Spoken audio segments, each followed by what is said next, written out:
आशा करते हैं कि आप बहुत अच्छे होंगे। आपका फिजिक्स की नई क्लास में स्वागत है। आपका स्वागत है और मेरे हिसाब से आप बहुत पढ़ के पहले आपने खूब फेरा होगा, खूब पढ़ा होगा नोट्सों से, बुक्स से, और फिर आप इस वीडियो के लिए तैयार बैठे होंगे। देखिएगा इसमें क्या है। बेटा आपको आज जो पढ़ाना है ना, विद्युत क्षेत्र के एकांक आयतन की ऊर्जा है। विद्युत क्षेत्र के एकांक आयतन की ऊर्जा है। अब ऊर्जा का मतलब कार्य से होता है बेटा, ऊर्जा का मतलब कार्य से। एक कोई चालक पृष्ठ है। अब बताओ बेटा, चालक पृष्ठ है, उसे आवेश दे दें। जब उसे आवेश दे देते हैं तो वह आवेश है ना उसके पृष्ठ पर चला जाता है और पृष्ठ का प्रत्येक भाग दूसरे भाग को क्या करता है, प्रतिकर्षित करता है। इसका मतलब वहां पे विद्युत क्षेत्र उत्पन्न हो जाता है। अब उसको और आवेश दो आप, भाई पहले से ही कौन सा बल लग रहा है, प्रतिकर्षण बल लग रहा है, और जब तुम उसे और आवेश दे रहे हैं तो प्रतिकर्षण बल के विरुद्ध क्या करना पड़ेगा, कार्य करना पड़ेगा, यानी आवेश देने में कार्य करना पड़ेगा। अर्थात विद्युत क्षेत्र के मान को बढ़ाने, विद्युत क्षेत्र के आयतन को बढ़ाने में, भाई जब आवेश देते जाएंगे तो विद्युत क्षेत्र का आयतन क्या होगा बेटा, बढ़ेगा। भाई हम एक गिलास में पानी है, पानी करें तो उस पानी का आयतन और करें फिर और बढ़ जाएगा आयतन, फिर और पानी कर दें फिर और आयतन बढ़ जाएगा। ऐसे आवेश का भी है। किसी चालक को जब हम आवेश दे रहे हैं तो विद्युत क्षेत्र का आयतन बढ़ रहा है, और जैसे जैसे आवेश देते जाएंगे हमें प्रतिकर्षण बल के विरुद्ध कार्य करना पड़ रहा है, यानी प्रतिकर्षण बल के विरुद्ध कार्य करना पड़ रहा है। यह कार्य विद्युत क्षेत्र में ऊर्जा के रूप में संचित हो जाता है। यह कार्य विद्युत क्षेत्र में ऊर्जा के रूप में संचित हो जाता है। इसी को किसी पृष्ठ यानी विद्युत क्षेत्र की ऊर्जा कहते हैं। इसको क्या कहते हैं हम, विद्युत क्षेत्र की ऊर्जा कहते हैं। बेटा इसमें फिर हम आगे आपको बताएंगे, इसको देखिएगा ध्यान से। पहले एक और बार मैं आपको इसको परिभाषा बता रहा हूँ बेटा, क्या लिखना है। जब किसी पृष्ठ को आवेश देते हैं, चालक पृष्ठ को आवेश देते हैं, तो वह आवेश सतह पर पहुंच जाता है और सतह का प्रत्येक भाग दूसरे भाग को समान आवेश के कारण प्रतिकर्षण करता है, प्रतिकर्षित करता है। जब उसे और अधिक आवेश दिया जाए तो इस प्रतिकर्षण बल के विरुद्ध, अर्थात विद्युत क्षेत्र की तीव्रता को और विद्युत क्षेत्र की तीव्रता के आयतन को और बढ़ाया जाए तो प्रतिकर्षण बल के विरुद्ध कार्य करना पड़ता है। यह कार्य विद्युत क्षेत्र में ऊर्जा के रूप में संचित होता है। इससे विद्युत क्षेत्र की ऊर्जा कहते हैं। इसे विद्युत क्षेत्र की ऊर्जा कहते हैं। बेटा अब देखना, इसमें हमें पता है कि विद्युत मतलब किसी पृष्ठ पर विद्युत दाब कितना होता है, विद्युत बल कितना होता है। किसी पृष्ठ पर विद्युत बल, पृष्ठ पर विद्युत बल, इससे पहले वाले उसमें आया किसी पृष्ठ पर विद्युत बल। बेटा ये लिखा था ना आपने, dF vector, dF is equal to sigma upon 2 epsilon not, sigma upon 2 epsilon naught, और सिग्मा स्क्वायर आया होगा, sigma square upon 2 epsilon naught ds। बेटा इसका हम समाकलन कर दें तो ये F बराबर कितना आ जाएगा बताओ, sigma square upon 2 epsilon naught और इंटीग्रल ds। यदि पृष्ठ गोलाकार है, यदि पृष्ठ r त्रिज्या का गोला है, तब F is equal to sigma square upon 2 epsilon naught और यहाँ पे आ जाएगा 4 पाई r स्क्वायर। बेटा r त्रिज्या का गोला है तो F बराबर कितना आ गया बेटा, sigma square upon 2 epsilon not 4 pi r square. इसको देखो आगे कैसे लिखेंगे। ये तो विद्युत बल है, क्या बेटा, विद्युत बल। अब हम उसके यानी जो गोला है, देखना ये गोला था, इसकी जो त्रिज्या है वो स्मॉल r है, इसे संकुचित कर रहे हैं हम। क्या कर रहे हैं? संकुचित। इसे संकुचित कर दें और इसके त्रिज्या में dr की कमी कर दें। किसकी कमी कर दें? dr की कमी कर दें। तो dr की कमी करने पर ये कितना रह जाएगा? ये जो रह जाएगा r माइनस डी आर रह जाएगा, r माइनस डी आर, जो ओ बिंदु है। तो बेटा dr संकुचित यानी आवेशित गोले को dr संकुचित करने में किया गया कार्य। r त्रिज्या के गोले को अल्प संकुचित है, dr लगाया हमने, तो dw बराबर बल गुणा विस्थापन। बल बेटा क्षेत्रफल गुणा दूरी क्या होता है? क्षेत्रफल गुणा दूरी आयतन होता है। क्षेत्रफल गुणा दूरी क्या होता है बेटा? आयतन होता है ना। तो देखो dw बराबर dv, देखो dv लगाया मैंने यहाँ पे, ये आयतन है। अब ये तो dr संकुचित करने में, अब कितने से कितना संकुचित करने में, कुल कार्य मत निकालो आप, है ना। ये तो आ गया आपका इतना ही, ऐसे लिख सकते हो उसे। अब एकांक आयतन की ऊर्जा, जो तो dr संकुचित कुल ऊर्जा के लिए इसको क्या कर दें, हम इस कार्य को ही ऊर्जा कहते हैं। इस कार्य को ही क्या कहते हैं बेटा? ऊर्जा। ऊर्जा की परिभाषा से देख लो पहले, तो ये आ गया। अब एकांक आयतन की ऊर्जा है, इसे ऊर्जा घनत्व कहते हैं, आपको पता होगा ऊर्जा घनत्व। ऊर्जा घनत्व इसे हम स्मॉल u से प्रदर्शित करते हैं। स्मॉल u बराबर du बटे dv, du बटे dv। इस मान को यहां पे लगा दो। एकांक आयतन की ऊर्जा जूल प्रति मीटर क्यूब। बेटा इसमें आगे और, लेकिन आपने पढ़ा था ना सिग्मा बराबर, ये पढ़ा था ना E बराबर सिग्मा अपॉन एप्सिलॉन नॉट। तो सिग्मा बराबर E एप्सिलॉन नॉट, इस मान को यहाँ पे लगा दो। तो U बराबर कितना आया? E square epsilon not square upon 2 epsilon not. जहाँ से इसको काट दो, U बराबर 1/2 एप्सिलॉन नॉट E स्क्वायर। इस तरह से ये मान मैंने ये मान आपके लिए निकाल दिया। ये ही एकांक आयतन की ऊर्जा है। बेटा ध्यान से सुनना एक बार फिर। किसी चालक पृष्ठ को आवेश देते हैं तो वह आवेश संपूर्ण पृष्ठ पर वितरित हो जाता है और पृष्ठ का प्रत्येक भाग दूसरे भाग पर बाहर की ओर, पृष्ठ का प्रत्येक भाग बाहर की ओर प्रतिकर्षण बल लगाता है। कौन सा? प्रतिकर्षण बल लगाता है। जब उसे और आवेश दिया जाता है तो इस प्रतिकर्षण बल के विरुद्ध कार्य करना पड़ता है, अर्थात विद्युत क्षेत्र के आयतन में वृद्धि की जाती है। विद्युत क्षेत्र के आयतन में वृद्धि की जाती है तो प्रतिकर्षण बल के विरुद्ध कार्य किया जाता है। इस कार्य किया जाता है। यह कार्य विद्युत क्षेत्र में ऊर्जा के रूप में संचित हो जाता है। इस ऊर्जा को विद्युत क्षेत्र की ऊर्जा कहते हैं। अब किसी पृष्ठ पर, किसी आवेशित चालक पृष्ठ पर बल dF बराबर कितना लिख सकते हो? F बराबर integral sigma square upon 2 epsilon naught ds। वैसे सूत्र तो ये था, ये पर अल्पांश पर था। dF बराबर sigma square upon 2 epsilon naught ds, परंतु ये एक अल्पांश पर था ये बल। अब हम संपूर्ण पर लगा रहे हैं तो इंटीग्रल कर दिया, बस इतना ही तो फर्क है। अब बताओ बेटा ये क्या है? F बराबर ये हमने इस पे लगा दिया और गोले की त्रिज्या r है तो गोले का क्षेत्रफल कितना होता है? 4/r² होता है। अब बेटा जी देखो, r त्रिज्या के आवेशित गोले को dr संकुचित करने में कार्य।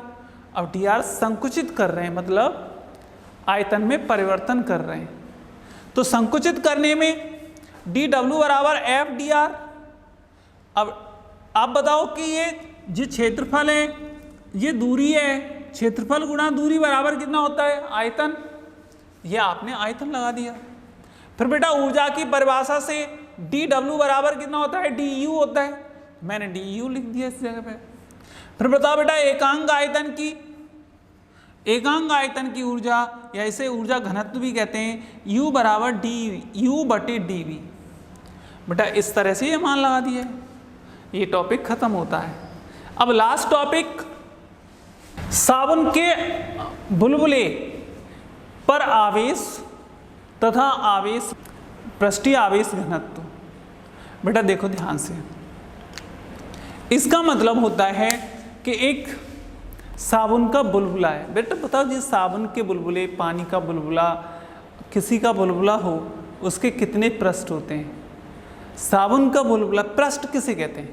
पृष्ठ वो होते हैं जो हवा के संपर्क में होते हैं, जो हवा के संपर्क में हो वो सभी पृष्ठ ही होते हैं।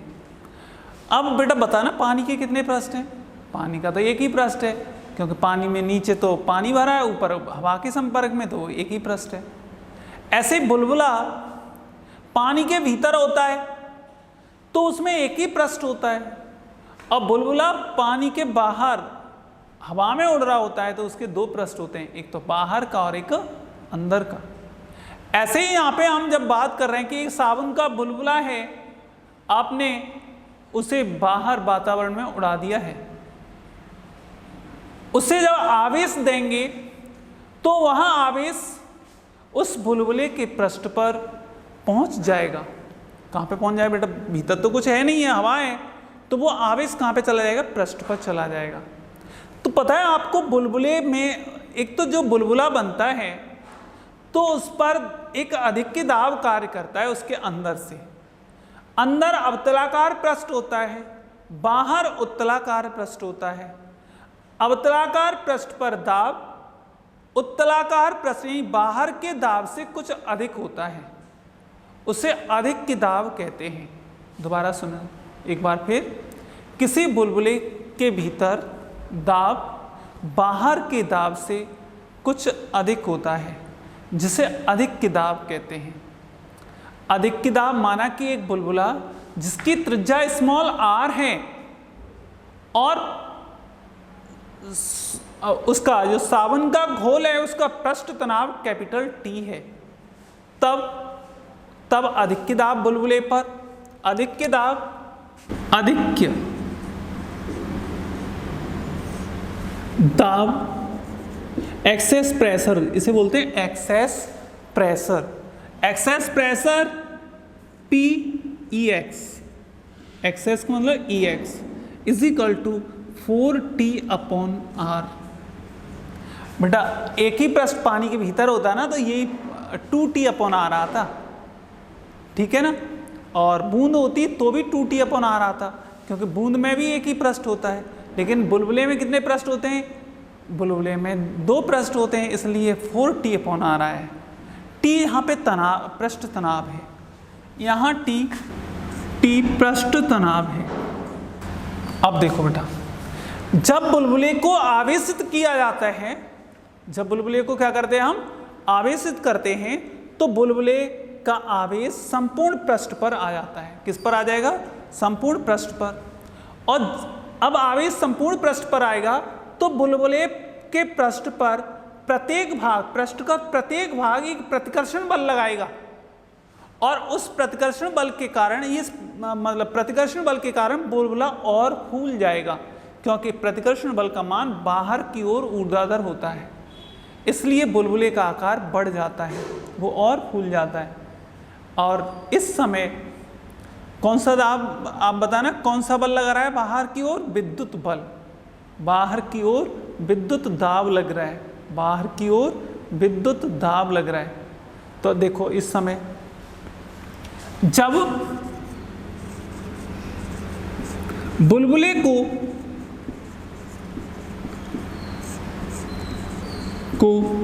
आवेश देते हैं,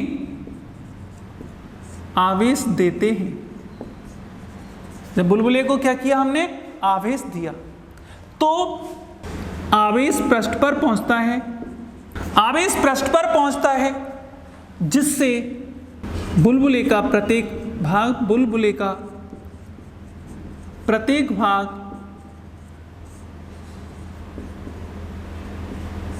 दूसरे भाग से भाग पर बाहर की ओर विद्युत दाब लगाता है जिससे बुलबुले का प्रत्येक भाग दूसरे भाग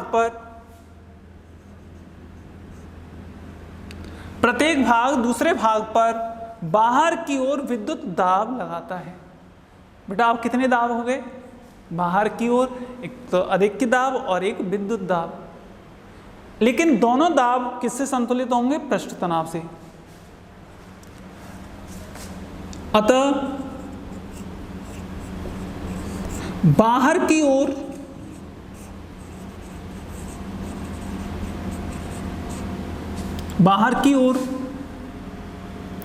अधिक दाब दोनों पृष्ठ तनाव से संतुलित होते हैं। दोनों बेटा किससे संतुलित होते हैं? पृष्ठ तनाव से संतुलित होते हैं।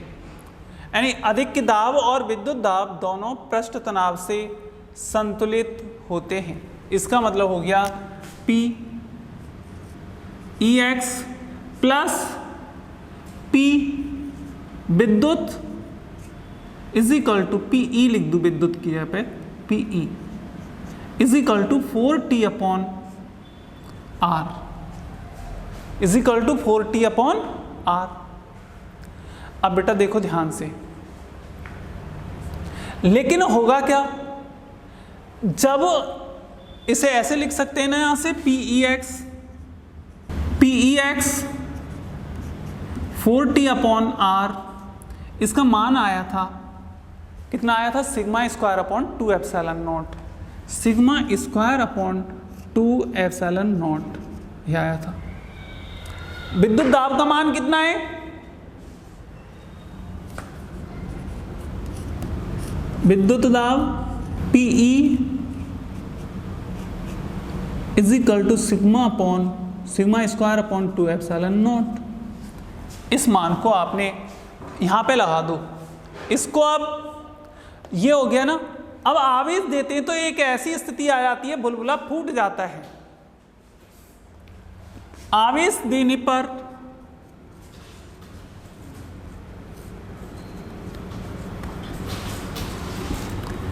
एक स्थिति में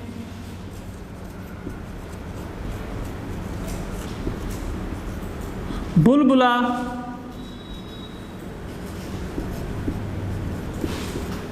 फूट जाता है। जब बुलबुला फूट जाता है तो PEX बराबर 0 हो जाता है। उस समय PEX बराबर 0 हो जाता है। बेटा देखो 4T अपॉन R बराबर sigma square upon 2 epsilon not, sigma square is equal to हो गया 8 epsilon not T upon R, sigma बराबर under root 8 epsilon not T upon R। ये पृष्ठीय आवेश घनत्व है। क्या बताओ? पृष्ठीय आवेश घनत्व है। बेटा देखना यहां से,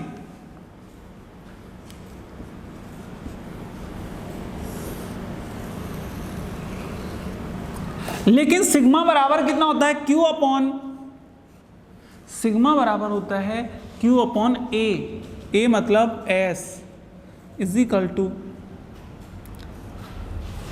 8 epsilon not T upon R। बेटा Q बराबर S under root 8 epsilon not T upon R। ये 4/r स्क्वायर होता है बुलबुला। इस तरह से बेटा ये बुलबुले का पृष्ठीय आवेश घनत्व और बुलबुले का आवेश है। देखो एक बार फिर बेटा, बुलबुले पर अधिक दाब 11वीं में पढ़ा था आपने द्रवों के प्रवाह चैप्टर में, द्रवों के गुणों में। ये होता था PEX बराबर 4T अपॉन R। अब बुलबुले को जब आवेश देंगे तो आवेश बेटा कहाँ जाएगा बताओ? पृष्ठ पर, भीतर थोड़ी जाएगा, आवेश पृष्ठ पर जाएगा। और प्रत्येक जब आवेश समान प्रकार का आवेश पृष्ठ पर जा रहा है तो पृष्ठ का प्रत्येक भाग दूसरे भाग को क्या करेगा? प्रतिकर्षित। और प्रतिकर्षित करेगा तो वो प्रतिकर्षण बल किधर होगा? बाहर की ओर। तो इसका मतलब विद्युत दाब जो होगा वो बाहर की ओर होगा। विद्युत दाब किधर होगा बेटा? बाहर की ओर। तो लेकिन अधिक दाब और विद्युत दाब दोनों ही बाहर की ओर हो गए ना। अधिक दाब भी बाहर की ओर होता है और विद्युत दाब भी बाहर की ओर होता है, तो कुल दाब पृष्ठ तनाव से संतुलित होगा।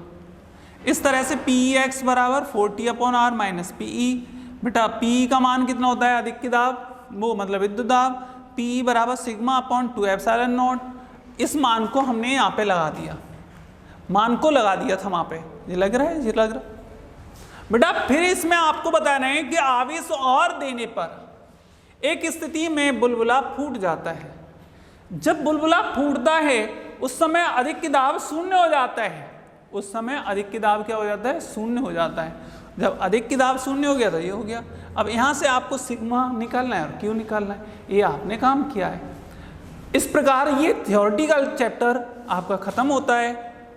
थैंक यू बेटा, अच्छी तरह से पढ़ेंगे।